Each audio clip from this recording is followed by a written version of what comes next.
Yeah. Oh, wait, hold on a second. Or towards the end. Okay. Cool. So this is what I'm using for the trade. Thank you, everybody. Today, this is going to be an informal spotlight stage presentation. We're going to make it a little bit interactive. So we'll open it up for questions along the way or towards the end. But what we're introducing today is a concept called veramatics. And veramatics is intended to be, well, a new discipline, a new field, and it's the combination of the word vera, as in verify, and matics, which is sort of the study of. So this is kind of, at the end of the day, the science of truth or truthiness. And I'm going to do this in the form of a little bit of storytelling of how I got here.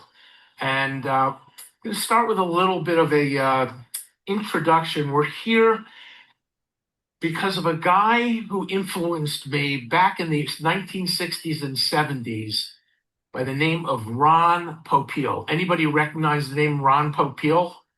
So you can hear and That much, see. I I figured meant to everybody ask would. you. He invented or popularized Julie? sort of. I'm fine. I can see okay, it. you can see it. Okay. The infomercial. And the infomercial was an incredibly interesting direct to consumer product. And he disintermediated all the middlemen. And Ron Popeil had a product called the Vegematic. And the Vegematic took all your vegetables in the kitchen and you put it through, it's kind of the size of a can opener or a blender, and you dice and you can slice onions, radishes, potatoes, and even tomatoes. And what he did is he brought the notion of entertainment. People were mesmerized by his demonstration. And so the Vegematic, and you might catch the connection, Veromatic, and he had a tagline which was, it slices, it dices. And you might say, what is this guy talking about? Slicing and dicing. We're at a crypto convention. Well, I'm going to try and I'll use the technique of storytelling to bring you from the 1960s Vegematic and my story all the way through. And we're going to see how this may or may not be impacted by what the title of this session is, Reimagining the Rails. So let me start with the story. And in 1978, I joined what was then Chemical Bank. And I was not a very good banker. So by 1979, I was about to be fired. And my bosses, I didn't really understand I was getting fired, said, we think you ought to consider alternative career possibilities and maybe in a different industry. And I had never really failed at anything. And so they kind of put me off in a corner. And during this sort of 30-day, go figure out if you're going to update your resume, you want to take another shot, we'll put you on probation. And as freaked out as I was, I did what I'm going to call the Doug Flutie Hail Mary pass for those of you who follow football, which is essentially the last play of the game, he lobbed the ball into the air, scored the winning touchdown. I think it was for Miami, can't remember, but so it was a Hail Mary memo that was 3 pages that turned out to be the seeds of essentially asset securitization, particularly for commercial real estate. And so from 1980 to 82, I was in the process of coming up with this new idea. And I'm just going to show you the validation from having almost been fired. Let me see if this works. Okay. This is a picture from, I think it's 1987. I'm not sure the date's there. And I'm the guy on the right. My partner, John Klopp, who I worked with for 30 years, is on the left. And what it says, a little hard to read, it says chemical engineering, chemical bank. And it says a commercial bank, of all things, is changing the way real estate financings are put together. And the concept, if people are familiar with commercial mortgage-backed securities, I will make a confession. As one of the principal architects, it was one of the great catalysts of what's called the Great Financial Crisis of 2008. And having said that, what we did, inspired by Ron Popeil's Vegematic, is we started slicing and dicing real estate loans so we could sell them off in pieces, and those pieces were actually rated by the rating agencies. And one of the great failures of the great financial crisis was, in fact, the rating agencies had very bad behavior. And there was no accountability to speak of. Nobody really went to jail after 2008. The Fed bailed out the market, the lender of last resort. But the question is, now let's sort of swing it back a little towards what's happening in the world of AI. And let's just take a quick survey. How many people here use ChatGPT? How many people use Claude? How many people use Gemini? How many people use DeepSeek? Okay. How many people have tried at least Kimi? Okay. Copilot. Olama. Okay. So this is essentially what I'll call a multi-model crowd. And I'm going to give you another part of the story. Fast forward from my going from being fired to sort of I guess I'll call it a rock star in the real estate industry for coming up with the securitization of commercial mortgage real estate. We fast forward to 2022, November 30th. Anybody know what happened on that day? Something called ChatGPT was kind of released to the public. And so on that day, I went in, signed up, and started playing. And within what I thought would be a 10-minute session, 2 hours later, I said to myself two things. There's a great quote. Anybody know what 2001 Space Odyssey is? Okay. I'm sorry, Dave. I can't do that. That was HAL, the computer that had turned on the astronauts. Well, Arthur C. Clarke had a quote. He wrote 2001 Space Odyssey. And that famous quote was, any sufficiently advanced technology should be indistinguishable from magic. Now, I sort of knew how ChatGPT on paper worked, the concept of probabilities, weightings, large language models, training. And I used it for 2 hours. I said, this is magic. Yeah, I know it's not magic, but to me, it's magic. And it also, I came up with another reaction was, this is a fire-breathing dragon. And that led to something which is part of the Verimatics truthiness. How do we know what's real and what's not real? How do we start trusting AI? And came up with, I started off with ChatGPT, then came Claude, then came Grok, was in there in the mix, and then Gemini, which at the time was, how many people have been using Gemini for less than 6 months? 6 months ago, it was okay. And then they put something in the milk, and Gemini became, to me, wow, this is really different. And so I found myself using 9 different models and using multi-model cross-examination where they would each evaluate the other's work. Now, there are all kinds of issues having to do that, but our fundamental premise is that what is making Dragon Camp work is the fact that the human has to stay in the driver's seat. Everybody knows what AGI is. That's when we're not going to even need humans. It's going to be smarter than all of us. It'll be one big giant model. There's no human involved. And then there's Agentic, which everybody's probably familiar with, chatbots and Claude Code, and you can now open Claude, make your own chatbots. And then something that we've called human agentic. So humagentic, which is human and AI in a fierce iterative process, adversarial questioning, and finding out that we're emerging something called anomalies. And most people in AI want to get rid of these anomalies, which people might call errors, hallucinations, fabrications, or just factual errors. And there's really currently no way to test it. And so when we realize our lives are all going to be dominated by AI. How do we know what's real and what's not real? And I'm just going to kind of fast forward because I'm going to keep my eye on the clock a bit. And if you're using Gemini now, anybody using Google's Notebook LM? Okay, I would encourage those who aren't to check it out. But last night, I just pulled together, they have a video maker, they have a slideshow maker, they have a podcast maker, and these are all embedded in there. And I took all the work I had been doing and stuck it into Notebook LM and asked it to create a slideshow for me. Now, we're not going to have enough time today, and maybe we'll post this somewhere from the consensus after the conference is over.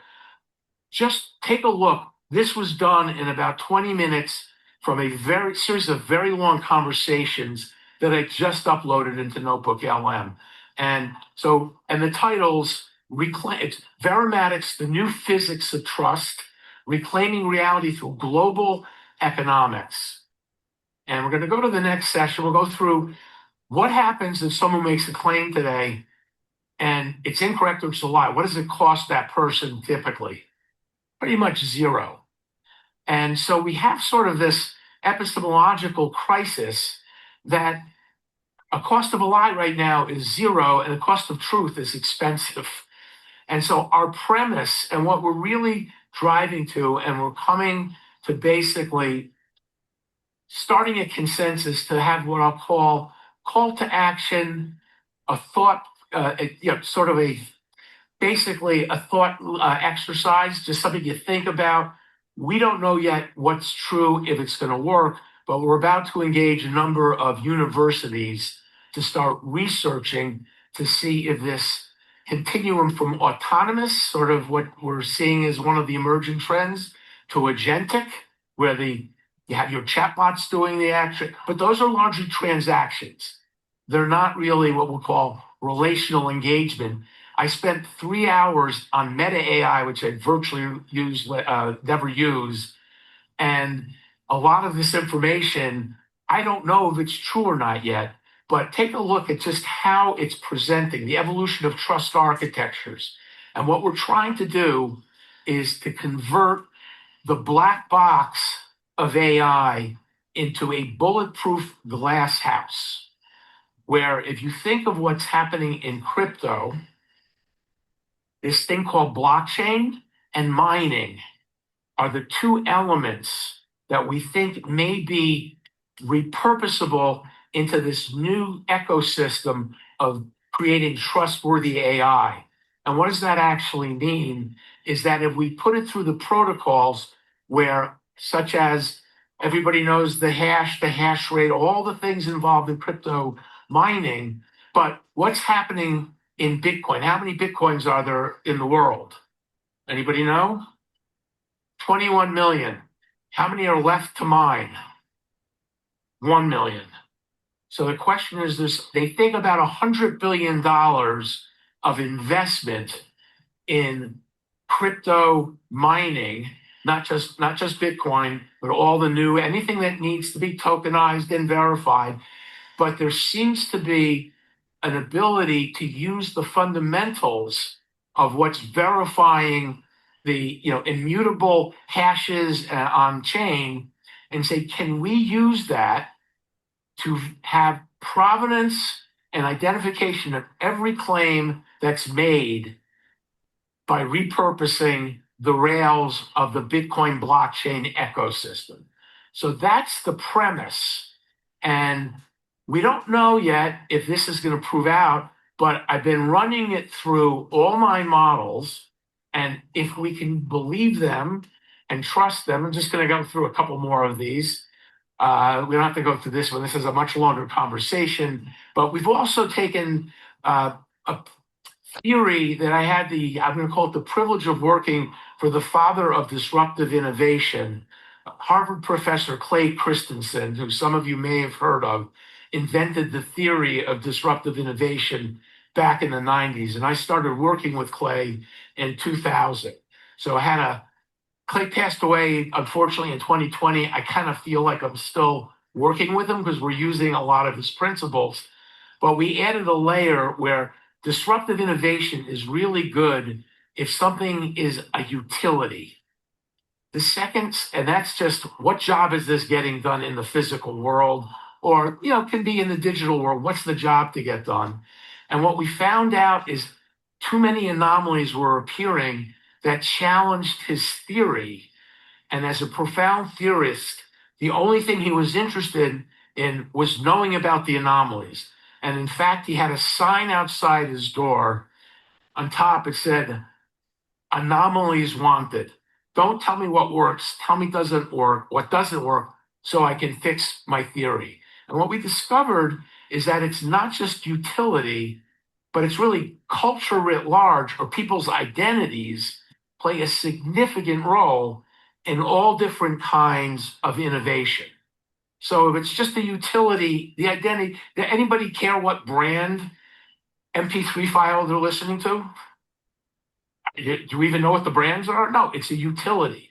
But what I said to you, how about your doctor? How about your teacher? How about your priest, your rabbi? Whatever worldview, value, or belief system is going to be a dominant feature of innovation and the success of AI.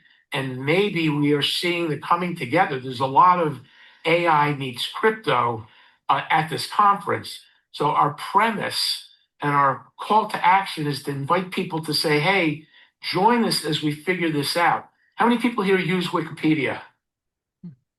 Okay. How many people here have ever know of or used Linux? Okay. GitHub, open source. And it turns out open source with questions delivers a pretty damn good product. And so what we're saying is if we engage hundreds of thousands or millions of what we're calling Veriminers, and if you're smart enough to open up a Bitcoin mining operation in your garage, you're smart enough to start distinguishing from facts, and let's just call it, since it's on the news all the time, and bullshit. But it's very compelling because I'm looking at this and I'm saying, oh my God, I've been on 7 public company boards.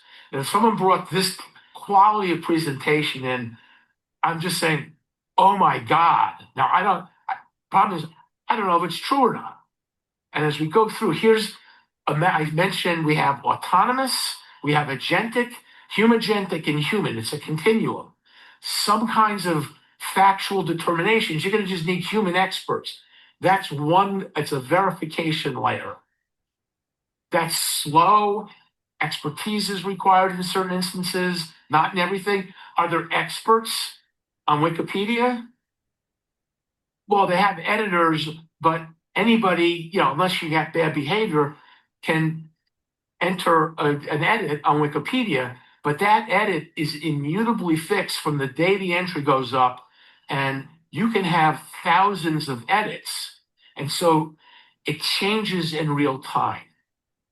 And that doesn't happen. If you go to a rating agency, they just give you a rating and it's static.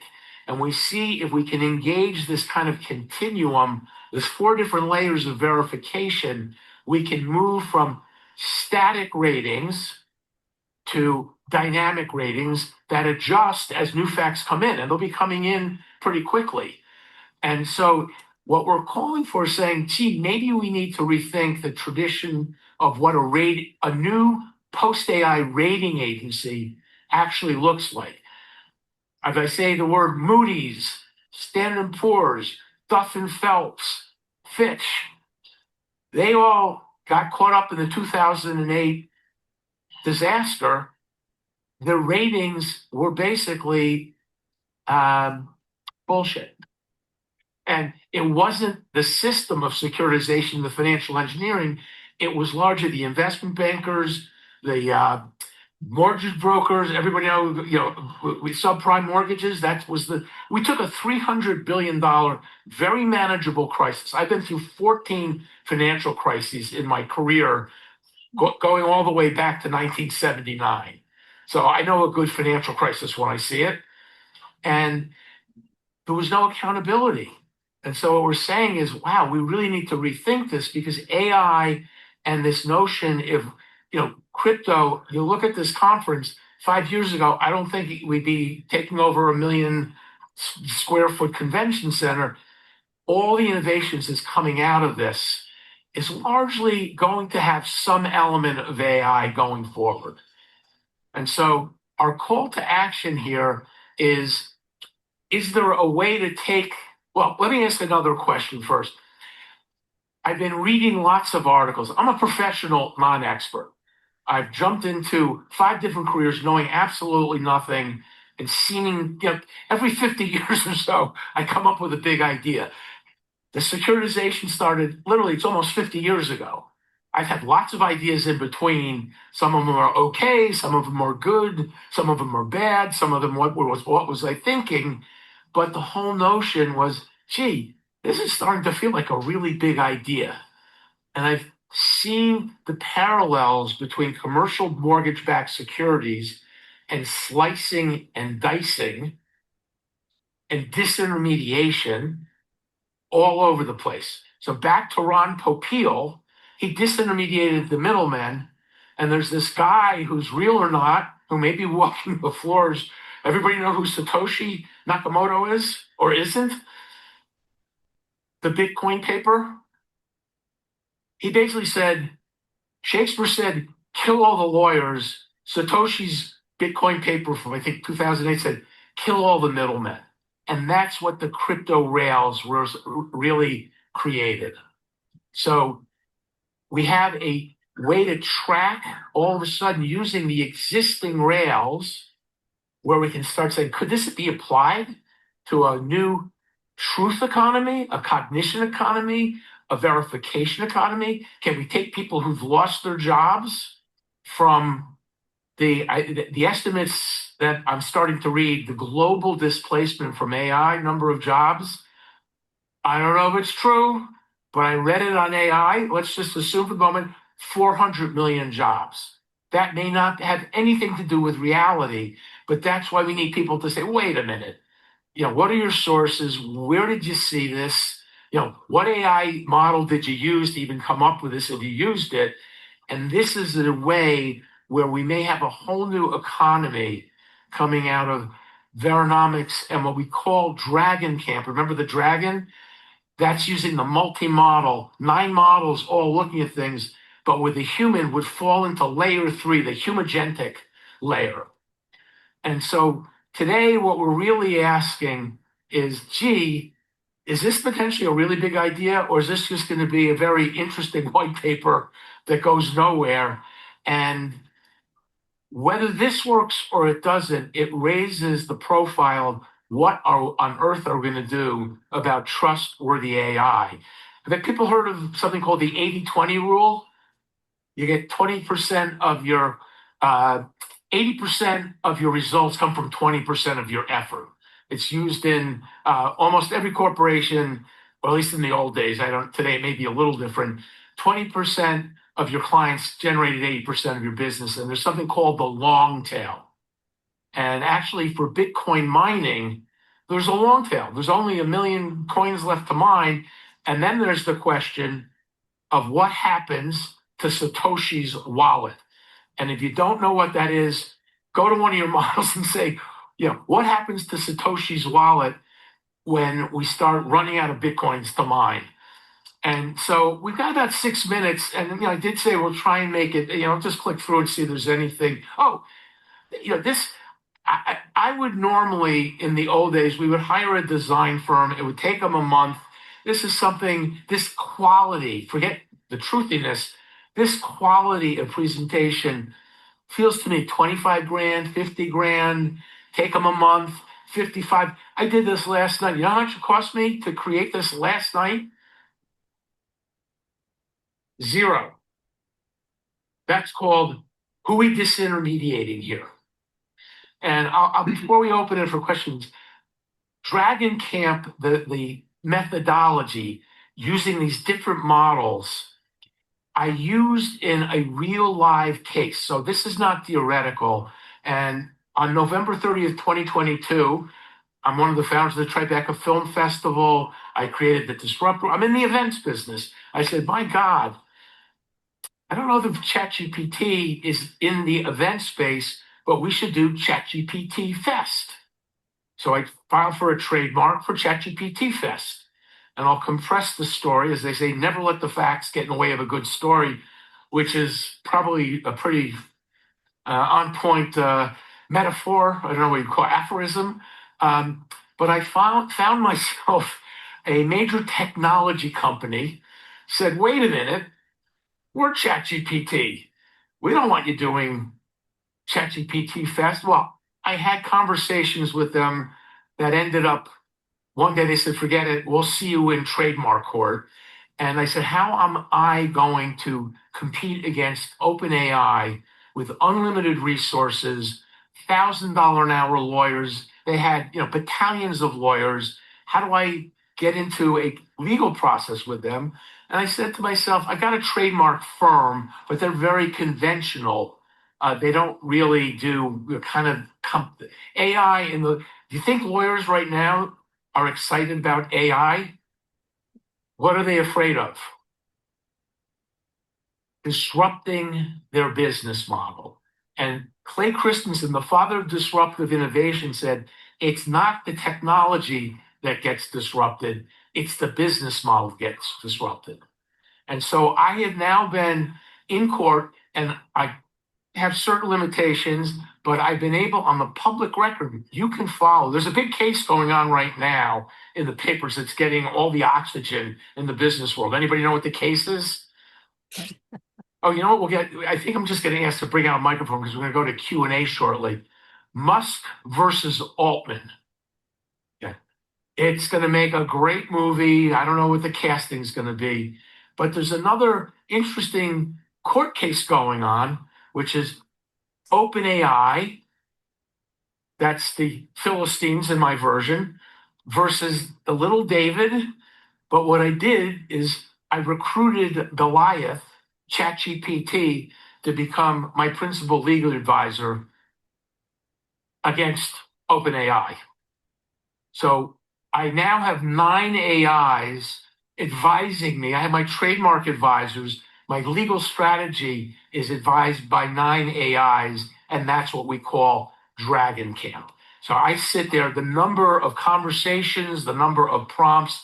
If you look at a famous painting, a Rembrandt, it's two-dimensional. You see, it's gorgeous, it's amazing, but what do you see? What's right in front of you? If you get up and walk around a famous statue like the Pieta or David at St. Peter's, you walk all the way around, you look at every angle. It's a completely different experience. So what Dragon Camp, the methodology does, allows me to look at every single angle. Because at 600 to 1,000, my guys aren't $1,000 an hour. I don't want to spend a lot of time asking questions that I can ask my 9 dragons. And then after, what might be a couple hour session, I call my lawyers and say, so what do you think of the following? So this is not David versus Goliath. This is David recruited Goliath to go fight the Philistines. And, just to state the obvious, I don't know where it's going to settle out. If you go to the trademark office, you could follow it online. It's public information. Every filing is there. And it said to me, wow, this is really going to disrupt the legal industry. And it's going to change the business model. KPMG, the accounting firm, the chairman sent out a memo to all the partners. This is Wall Street Journal. If you don't get on the AI bandwagon, leave this firm. Our business model is under attack. We're going to start creating chatbots, high level, and we're going to turn them into subscription services. That's going to be our new business model. Law firms, consulting firms, accounting firms, regulatory firms. This is a whole new world. And what we're doing is through the slice and dice, we're slicing and dicing truthiness so we can really walk around it from every angle. And with that, we have 30 seconds. Anybody have one quick question? Hi, my name is James. I'm curious if OpenAI had come to you and offered you a ungodly amount of money to settle, will you have taken it? I'm a God-fearing man 2 days a week. That's a very interesting question. And the answer is probably not, but never say never. And right now, what's one of the other big questions? Because this really challenges you can read about it. I don't want to get into because it is in litigation. It's going to be very interesting to see where this thing settles out, because what is on the sort of on the docket for basically Anthropic and OpenAI during 2026? What are they both trying to do? Go public. And when you go public, the level of disclosure when you do your filings with the SEC has to declare all material risks. I don't know if this would be considered a material risk, but we'll see. But what happened with AI is I was able, through a technicality, and you can read about it. It's, I don't have to tell you much. I was able, because they were attacking me, trying to cancel my application. I had the right to counterclaim, and Turtle Pond has moved to cancel their registrations. And based on, not just because I want to cancel, under something called the failure to function. And you can read about it if you go to USPTO, all the court papers are there. And so we'll see what happens, but that's the right question. So with that, I think, Yvonne, oh, there you are. I think that kind of wraps it up. I thank you all for joining. And next year on the main stage, if you all join in, maybe we'll get there. Maybe it's 2 years, but thank you all very much for joining us.